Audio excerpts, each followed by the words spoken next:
జనవరి 22 రామ జన్మభూమిలో ఒక ప్రతిష్టాత్మకమైనటువంటి కార్యక్రమం జరగబోతోంది. చరిత్రలో నిలిచిపోయే రోజుగా జనవరి 22 ఉండబోతోంది. అందులో భాగంగానే రామ జన్మభూమి అంగరంగ వైభవంగా ముస్తాబైంది.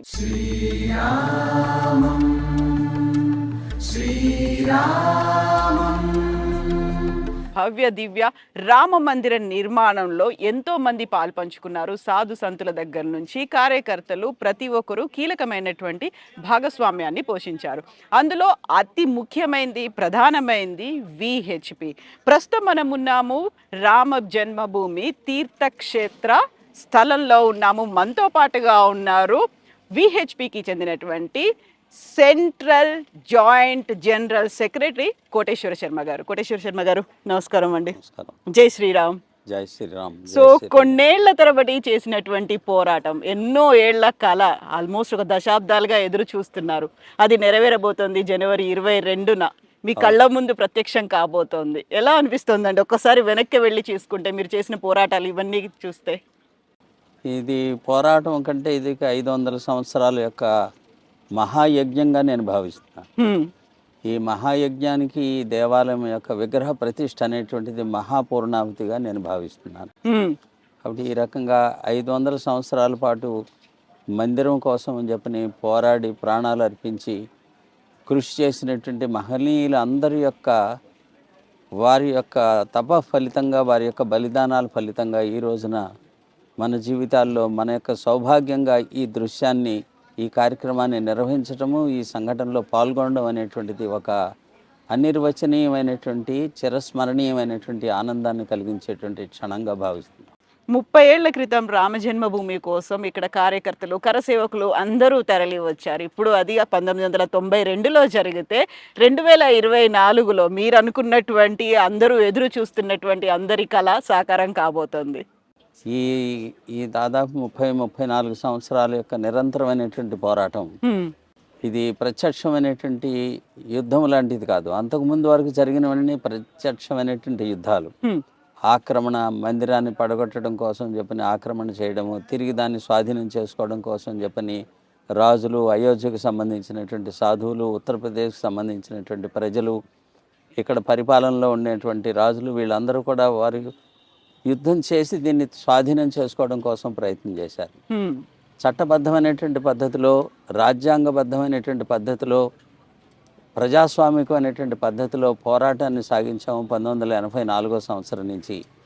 ఆ రకంగా కోర్టుకి సంబంధించినటువంటి విషయంలో కూడా పరిపూర్ణమైనటువంటి పద్ధతిలో, ప్రజాస్వామికమైనటువంటి పద్ధతిలో కోర్టు తీర్పు ద్వారా ఇది రామ జన్మభూమియే, ఇది విగ్రహము దేవాలయంలో ఎలాగా విగ్రహం పూజించబడుతుందో భూమి కూడా ఇలాగా పూజనీయమైనదే, ఇది మందిరాన్ని పడగొట్టి ఇక్కడ మసీదుని నిర్మాణం చేసే ప్రయత్నం చేశారు అనేటువంటి దాన్ని కింది కోర్టు నుంచి సుప్రీంకోర్టు వరకు కూడా నిర్ధారణ చేసినటువంటి శుభగడియ తరువాత కోర్టు యొక్క సూచన ఆదేశం మేరకు కేంద్ర ప్రభుత్వం ఏర్పాటు చేసినటువంటి ట్రస్ట్ ద్వారా ఈ రామజన్మభూమి ఉద్యమంలో పనిచేసినటువంటి సంస్థల అందరి యొక్క సహకారంతో ఈ ట్రస్ట్ ద్వారా ఈ దేవాలయం, భవ్యమైనటువంటి దేవాలయము, అభూతపూర్వమైనటువంటి దేవాలయం నిర్మాణం జరుగుతుంది. ఇది మన సమయంలో మన యొక్క కన్నులతోటి మనం పోరాడి జైలులు నింపాము, జైళ్ళకి వెళ్ళాము, లాఠీ దెబ్బలు తిన్నాము, సహచరులైనటువంటి వారు బలిదానం చేశారు.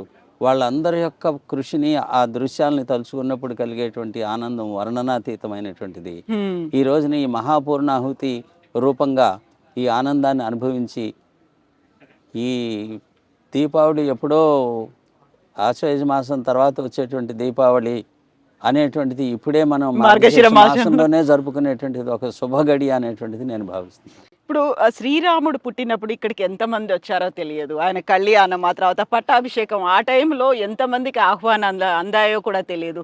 బట్ ఇప్పుడు మాత్రం ఒక భవ్య దివ్య మందిర నిర్మాణం ఇక్కడ జరుగుతోంది. దానికి ఒక ప్రారంభోత్సవం అవుతుంది. రామ్ లల్లా విగ్రహానికి ప్రాణ ప్రతిష్ఠ జరగబోతోంది. బాలరాముని మనం చూడబోతున్నాము. ఇంతమంది అతిథులను పిలుస్తున్నారు. అందులో ప్రస్తుతం మనం ఉన్నటువంటి ఈ తీర్థక్షేత్ర ట్రస్ట్ దీంట్లో కూడా సాధు సంతుల కోసం ఇక్కడ ఏర్పాట్లు కూడా జరుగుతున్నట్టున్నాయి.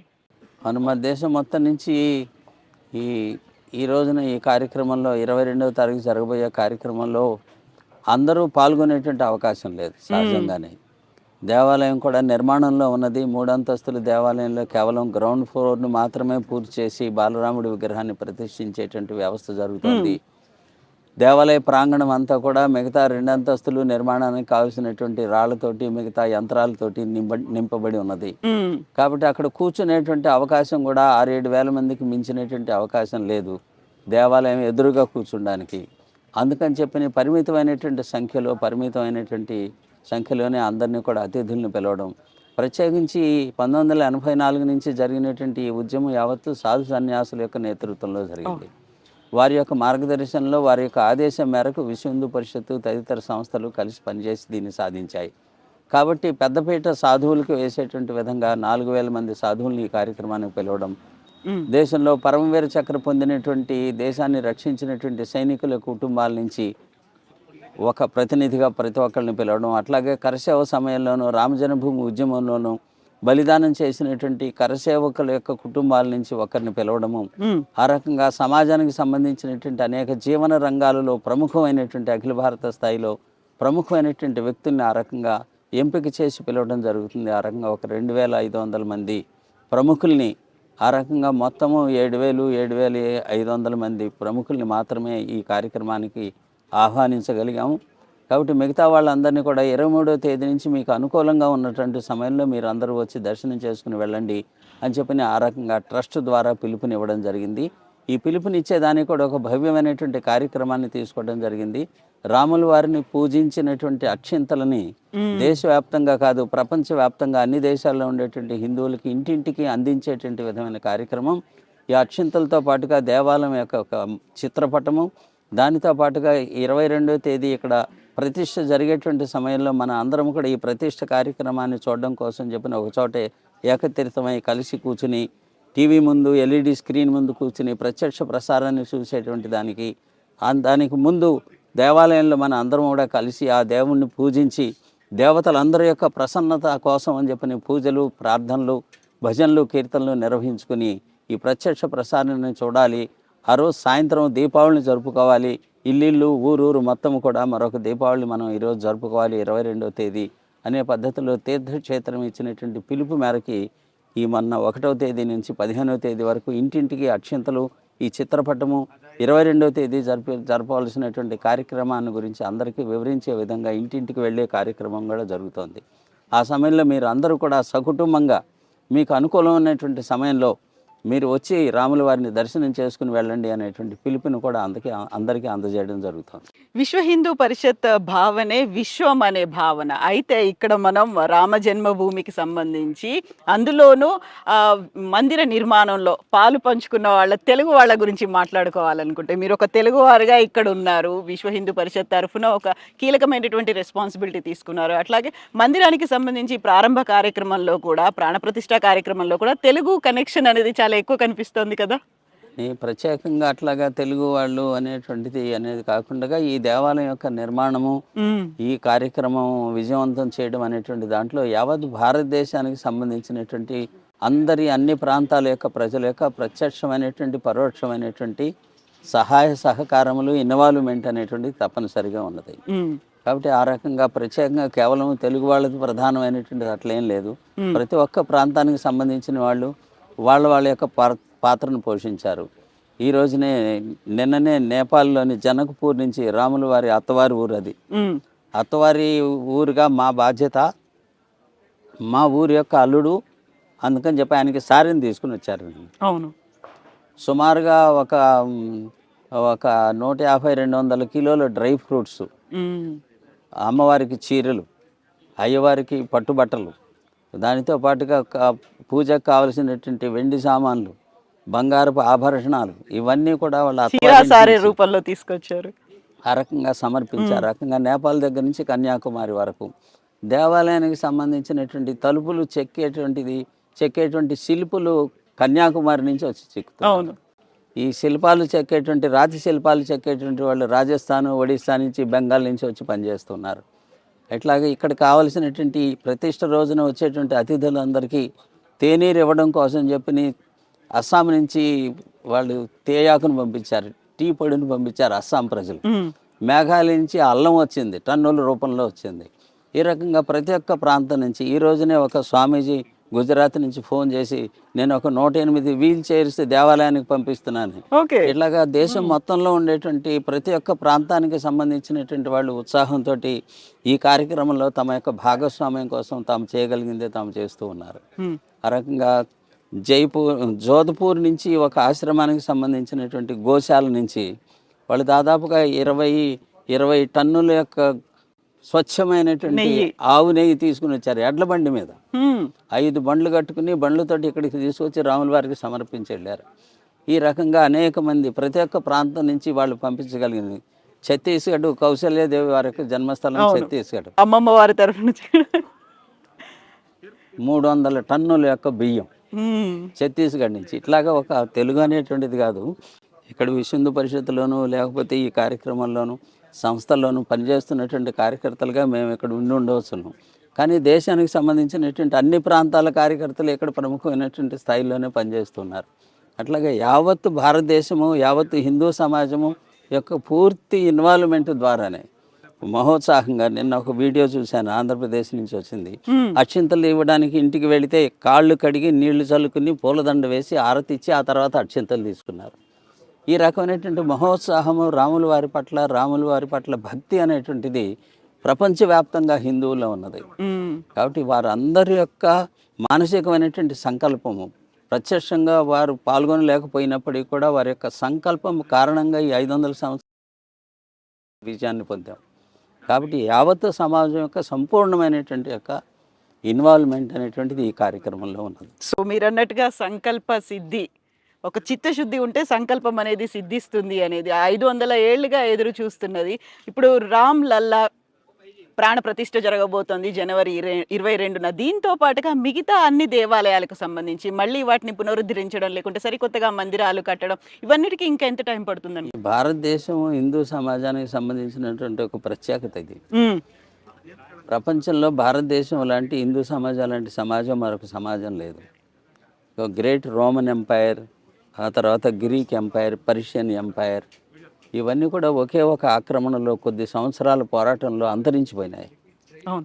కానీ 700-800 సంవత్సరాల పాటు నిరంతర పోరాటాన్ని సాగిస్తూ తమ యొక్క అస్తిత్వాన్ని నిలబెట్టుకున్నటువంటి ఏకైక జాతి ప్రపంచంలో భారత జాతి. కాబట్టి 500 సంవత్సరాల నిరంతరమైనటువంటి పోరాటం ద్వారా కేవలం స్వతంత్రం మాత్రమే కాదు, రామజన్మభూమిని కూడా సంపాదించుకోగలిగినటువంటి జాతి ఇది. ఉమ్, కాబట్టి ఈ ప్రత్యేకతలు ఉన్నటువంటి కారణం చేత ఈ దేశం యొక్క ప్రత్యేకత లేదే, ఇది ఒక విచిత్రమైనటువంటి దేశం. పోరాటాన్ని ఎప్పుడూ వదిలిపెట్టదు విజయాన్ని సాధించేంత వరకు.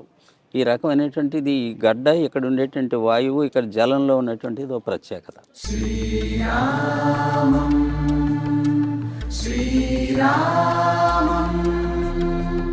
సో ఇప్పుడు గతంలో ఒక మాట పదే పదే ఒక నినాదంగా వస్తుంది, అయోధ్య అయిపోయింది, కాశీ మధుర బాకీ హై అనేది కూడా వినిపించేది కదా. అప్పుడు మేము అందరం ప్రజలందరూ కూడా మిగతా 2 కూడా ఇంత మాత్రమే కాదు, ఈ 3 కాకపోతే 30,000 అని కూడా అంటూ వచ్చేవాళ్ళం. అవును. బట్ ఇప్పుడు ఈ విశ్వ హిందూ పరిషత్ యొక్క నేతృత్వంలో రామజన్మభూమి ఉద్యమాన్ని తీసుకున్నాం, అది పూర్తి చేశాం. ఉమ్, ఇక మిగతాది తర్వాత భవిష్యత్తులో ప్రజలు హిందూ సమాజం ఏది కోరుకుంటే అది అవుతుంది. ఉమ్, కాబట్టి కాశీ మధుర ఇతరత్ర దానికి సంబంధించినటువంటి ప్రస్తుతం మేము దాని గురించి మొత్తం ఫోకస్ అంతా అంతా కూడా కేవలం ఈ రామ మందిరం నిర్మాణం చేయడం, ప్రజలకు అప్పగించడం, ఇదే పని.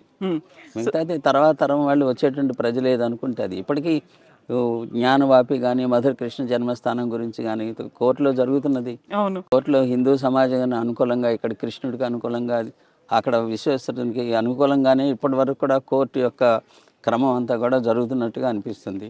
ప్రజలు న్యాయాలయాలు నిర్ణయించేటువంటి విషయాలు. సో ఎన్నో ఏళ్ల నుంచి ఎదురు చూస్తున్నారు, కొన్ని కోట్ల మంది ఎదురు చూస్తున్నారు, దేశ విదేశాల నుంచి ఈ మహోత్సవం కోసం ఎదురు చూపులు అనేవి కొనసాగుతున్నాయి.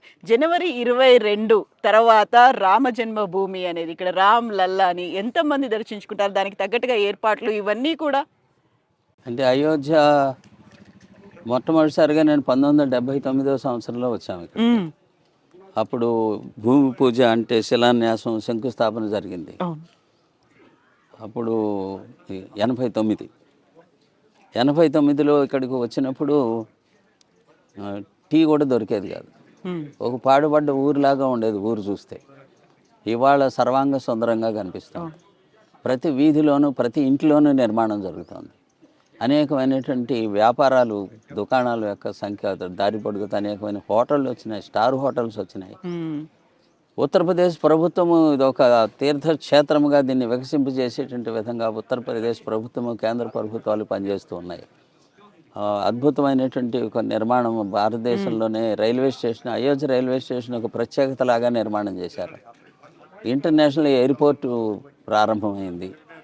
ఇట్లాగా రోడ్లన్నీ విశాలం అవుతూ ఉన్నాయి. ఈ అయోధ్యలో కొనడానికి స్థలం లేదు. మనకి శ్రీశైలంలోను, తిరుపతిలోను, ఇతర తీర్థక్షేత్రాల్లోనూ ప్రతి చోట కూడా మన వాళ్ళకి ధర్మశాలలు ఉంటాయి, ధర్మసత్రాలు ఉంటాయి, అన్నక్షేత్రాలు ఉంటాయి.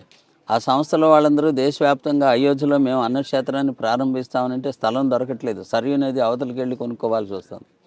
ఈ రకంగా ఈ రామజన్మభూమి ఉద్యమం కారణంగా ఈ మొత్తం ఒక కాయకల్ప చికిత్స జరిగినటువంటి విధంగా అయోధ్య పరిపూర్ణమైనటువంటి పరివర్తన దిశగా నడుస్తుంది. అట్లాగా అన్ని రకాలైనటువంటి హంగులు, వ్యవస్థలు అన్నీ కూడా ప్రభుత్వము, ముఖ్యంగా ఇక్కడ ఉన్నటువంటి మున్సిపాలిటీ డెవలప్మెంట్ అథారిటీ వీళ్ళందరూ కలిసి ఇది ఒక తీర్థక్షేత్రంగా వికసింపజేసేటువంటి అనేకమైనటువంటి యోజనలు చేశారు. వింటున్నది ఏంటంటే రాష్ట్ర ప్రభుత్వం ఒక 1200 ఎకరాల భూమిని రిజర్వ్ చేసి పెట్టిందని చెప్పి ప్రతి రాష్ట్రము తమ గెస్ట్ హౌస్ని ఇక్కడ నిర్మాణం చేసుకోవచ్చు అని చెప్పి ఆ రకంగా భవిష్యత్ అవసరాలకు ఆ రాష్ట్రాల నుంచి వచ్చేటువంటి విఐపీలకు గెస్ట్ హౌస్ వగైరా నిర్మాణం కోసం అని చెప్పి కూడా యోజన చేస్తుంది అనేటువంటి విషయం తెలుస్తుంది. సో పూర్వ వైభవం, పునర్వైభవం ఇవన్నీ రాబోతున్నాయి అయోధ్యకి. అయోధ్యతో పాటుగా మనకి హిందూ ధర్మానికి, భారతదేశ జాతికి సంబంధించిన అన్నిటికీ కూడా మళ్ళీ రిజ్యూనేట్ చేసుకోవాలి. లేకుంటే వాటన్నిటిని మీరు అన్నారు కాయకల్ప చికిత్స చేసుకోవాల్సినటువంటి అవసరం ఉంది అనేది రాముడి ద్వారా అవుతుందా ఆ మొదలు అనేది? తప్పనిసరిగానే అయోధ్య రామజన్మభూమి మందిర నిర్మాణం అనేటువంటి రామరాజ్యానికి ఇది రహదారిని నిర్మించేటువంటి సింహద్వారంగా అశోక్ సింఘల్ గారు ఎప్పుడో చెప్పారు. ఇప్పుడు కూడా అది వాస్తవం అవుతున్నది అనేటువంటిది అనుభవంలోకి వస్తాం. ఎస్ అండి, thank you so much Koteswara Sarma garu. జై శ్రీరామ్. జై శ్రీరామ్. జై శ్రీరామ్. జై శ్రీరామ్ అండి. శ్రీరామం